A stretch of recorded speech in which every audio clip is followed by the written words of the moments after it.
guys, welcome back to Magic Monday. I'm Masato. I'm Dre. Welcome back. We're gonna be gonna do a little questionnaires. Questionnaires. So yeah, we've been friends for a minute, and we do magic together and stuff, but we don't really know each other's kind of magic things, right? Like our goals, and I mean goals is whatever, but like our milestones, as we would say. Yeah, true. Right? So start at the beginning. When did you realize you wanted to become a magician? I'm not sure what age I was. I mean, I guess every magician story, they started off as a kid, bought the box sets. The whole. I guess always the same story. Right? Yeah, but like when it do it to for actually start living. doing it would be 15. Okay. I was in high school. I had a buddy of mine. He was doing a card trick, and I was like, "Oh, hey, I used to be into magic." So that kind of got the ball rolling. Just from there, I was practicing, and then maybe 5 years later, that's when I was out actually. Out as a magician. Yeah, I was actually at the clubs. Doing the one club. I did multiple clubs. What other clubs are there? Well, because I used to be a club promoter at the time as well, so. Did you really? Yeah. What clubs? So in Long Beach we did Sevilla's. Wow. I've been to Sevilla's like once. It's okay. It's alright. Yeah. In Hollywood we did Level 3, Bordner's, Highland. Were you doing like the Mai Tai days and the like, not Mai Tai, but what's the other one that was right next to it? It was like the 18 and up club. Oh, you talking about Long Beach? Yeah. Yeah, Mai Tais. No, not Mai Tais. There's a club right next to it. It was like, I think it was upstairs. Yeah. I went there like once. We did like one event there, but. What was the name of that? I used to go to Mai Tais a lot. Yeah, Mai Tais was. It was cool though, because Oh, yeah. it was like a chill bar, you know? Yeah. What about you? I forgot the question. What age? When did I realize I wanted to do magic for a living? Yeah. So with me it was kind of different, right? I had this friend. I mean, obviously the like kid, whatever the kid thing is, but I have this friend, and his name's Gregory, and he would show us some magic tricks in high school. I was like, cool, man, that's kind of cool, but I'm a poker player. You know what I mean? I used to play online poker a lot, and we would hang out because he got into online poker, and he taught me a few things because there was a poker crash because you couldn't play online anymore because they couldn't tax it, right? And so I withdrew out all my money from the poker account, and it was a pretty hefty amount, right? Especially at that age, and I started doing tricks, and like actually started studying it, and I did a few gigs, but I think that the moment where I realized I wanted to be a magician was like I got, man, you know what it was? That friend, I had a conversation with him. I'm like, dude, you know, imposter syndrome, and like, you know, when do I call myself a magician? How do I get this? And there was always one trick that he did that I wanted to learn. And it was a Greg Wilson trick. Okay. It was a reset. It was a reset routine. Oh. With cards. And I'm like, yo, if I can learn that, I can call myself a magician. You know what I mean? And it was one of those very like training wheel moments where like you just start riding your bike and all of a sudden you don't need training wheels. Yeah. And all of a sudden I was just like, pretty good. And he's like, yeah, you've been a magician for like kind of a minute. I'm like, oh. It was like very validating, but at the same time it's like I was working and waiting towards that moment. You know what I mean? Next question, what is, give me one time where like you were hella full.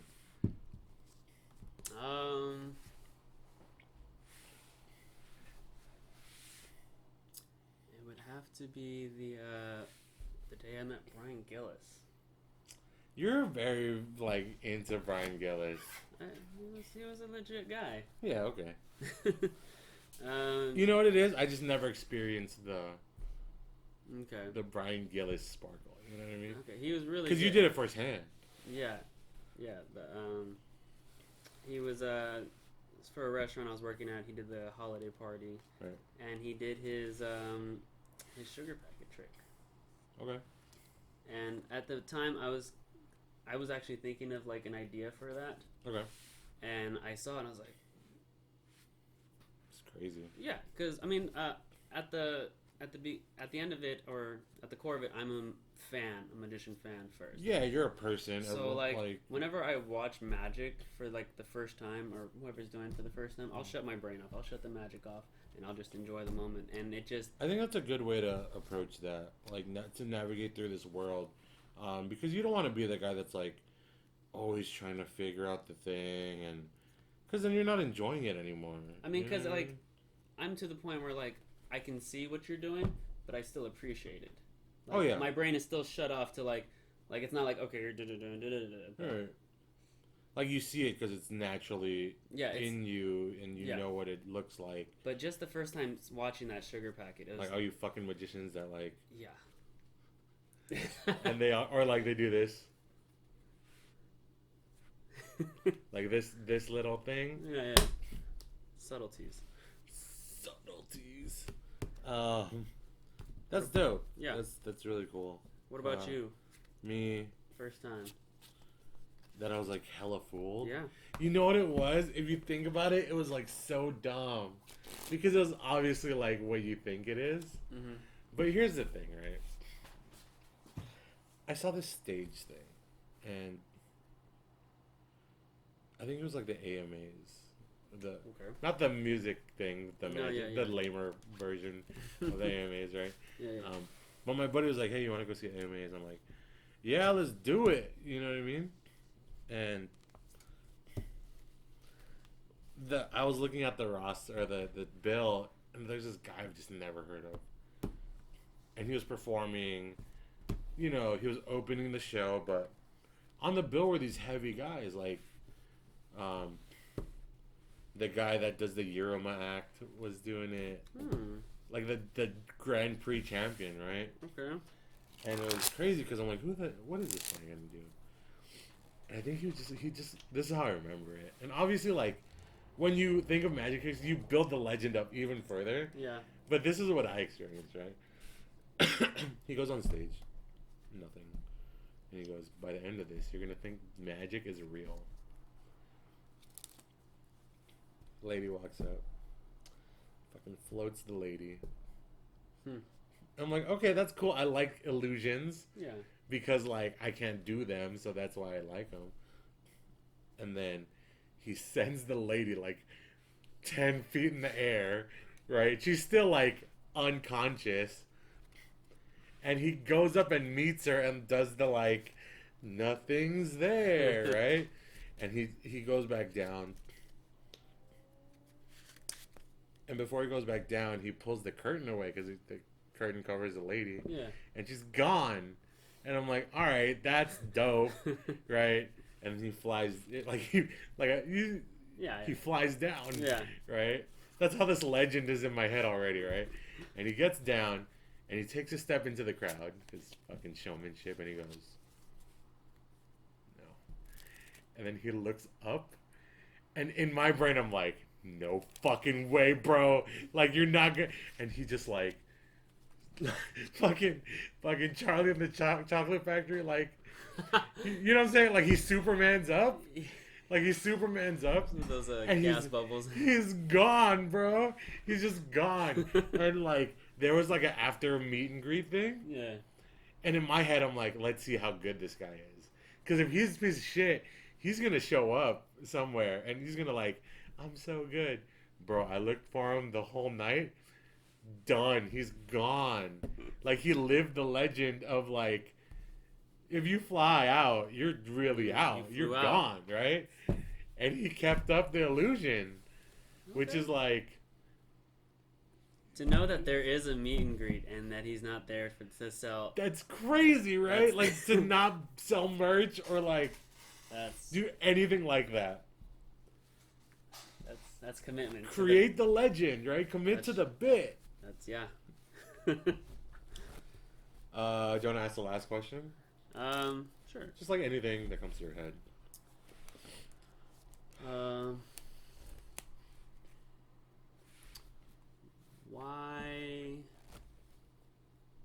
Why do you like being a magician? I don't. No. Why do I like Explains being... a lot. Yeah. So I'm so trash. You know what? Why I like being a magician?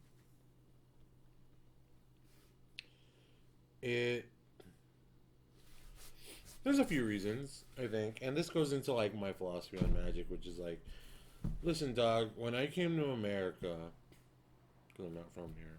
What? Yeah, but I was also like very young, so I'm like from here now. You know what I mean? I knew that. It's okay. Yeah, like growing up, dude. You know, Asian kid, like quiet and like not social most of the time. It feels like the world's rules like wasn't in my favor, right? It really felt like I was dealt a bad hand.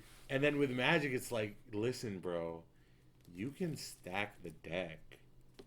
You know what I mean? Like you can change the rules. So that's like the kind of selfish reason. The other reason I really love doing magic, other than like, yeah, you can tell stories and your stories are presented differently, but yo, I think it changes people. You know what I mean? Because like, think of it. You've been doing magic a while. You bring up the toughest looking dude, and for a second he turns into a child. You know what I mean? Or you take the woman that's like so uptight she's not having a great time. You do a trick with that little sparkle in your eye with a little wink, and like, it's crazy because at that point it's like a time vacuum. Like nothing else kind of matters, but this one, he changed the card into a different card. Yes. Right? Yes. And no matter, you know what, even if it's like mediocre magic, don't do mediocre magic. But even if it's mediocre magic, really good magic, you create a legend. Like fucking Superman up. You know what I mean? But it really does change people. Because they're so not used to seeing the world react that way. Yeah. And I think I fucking love that. Because it's like, honestly, I'm not here to change the world. Like, I'm not going to change the world. Like, I want to make you smile for like a moment. And then let it go. You know what I mean? Yeah, I think that's my like kind of philosophy. And what about you? What do you like being about a magician? Like honestly, like, because we have that was my honest shit. Like, because we have the fucking interview questions of why do you like being? Oh, it's because you know, magic and it inspires hope and right. You have your like internet interview questions, but this is like, I want the real. Well, it's obviously for all the exposure. Pick up girls. Yeah. Pick up boys. My magic brings all the boys and girls to the yard. You know how I know you're full of shit? You're really quiet right now. No, but like, why do you like being a magician? You know what I mean? Why do you do magic? I mean, it's cliche. Like, I gotta piggyback off you because I have been in those moments where like I've done magic like to like I was at a bowling alley one day. I saw an old homie who from like middle school, right? Haven't seen him. I'd say it's a good 10 years we haven't seen each other, right? Okay. This guy's running in a different circle, like full on like bloods, right? So the gang affiliated. Yes, the gang affiliated, and not those, but these ones. But I have performed for these too, and I was just doing magic, and I had one of my buddies was like kind of taken aback from the whole situation. Uh-huh. Because, like, I had just around me, Okay, like, yes, we'll get back to your point, but it's crazy when that happens because we're so comfortable in that. Yeah. And it's not an attention thing. It's yo, I really like doing magic. Mm-hmm. Right? Because I know a lot of other magicians, or like even a lot of other people, they like that limelight shit. Mm-hmm. But it's like, yo, dog, this is dope. Let me show you this fucking cool. You know what I mean? Mm-hmm. Yeah, which is like very cool. Anyway, it's yeah, and like he was just taken aback from the whole situation. Like after I did the magic, like the whole crowd went nuts and everything. Yeah. And he's like, "Bro, you just had like I was worried about you in the beginning because they all circled you." Yeah. But it's just I don't know, like because my definition of magic is I can show a kid a trick and I show an adult the exact same trick and I get the exact same reaction. Oh yeah. That's magic. And I just because you make them the same person. Yeah, I don't know. I just love those moments, those small little moments to like even at the when I'm doing cashier work, you know, Mm-hmm. I'll do a quick French drop when for the rare people who still pay with cash. Yeah. Like their change, like I'll do like, okay, here's the change and here's one last quarter. They're not expecting that shit. Right. And like for the most part, a lot of them just explode. Yeah, and they're just like it looks like I just made their day for like that second. And that's all we want. And like to fill a whole day up with these type of moments, that's a good day. Yeah, for sure. And it's crazy because like there's this timeline, right, of you're a magician, and let's say you start off wanting to impress girls and you're whatever, which is fine, you know. I get it. I was young, you know. I'm still But young. we're not pickup artists. No. But here's the thing too, right? Like there comes a time in your magic life, your magic career, where it stops being about you and it starts being about them. Mm-hmm. Mm-hmm. Do you know what I mean? Like, I'm not trying to show off. I'm not trying to. I have no ulterior motive, Mm-hmm. right? I'm not gonna hustle you for money. I just want you to enjoy this moment. Yeah, like, hey, let me show you something kind of cool. Yeah. And let's like kind of share this moment, and then we'll be on our day. You know what I mean? Because it's like,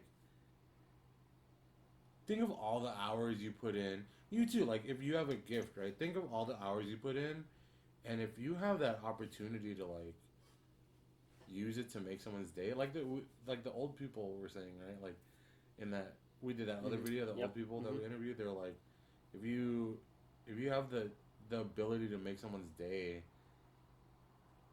to not do it is a choice.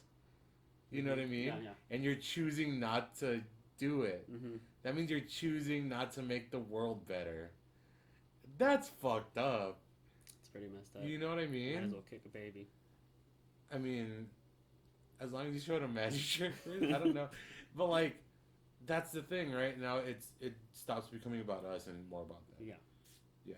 I think that's a cool note to end on. Yeah. Do you have any last words for him? No. Right. Great content. Yes. We do it for you guys. I don't know. Get in touch with your inner self. Practice what you do and spread it. That's cool. Oh, like a little spread of love. Yeah. Big magic situation.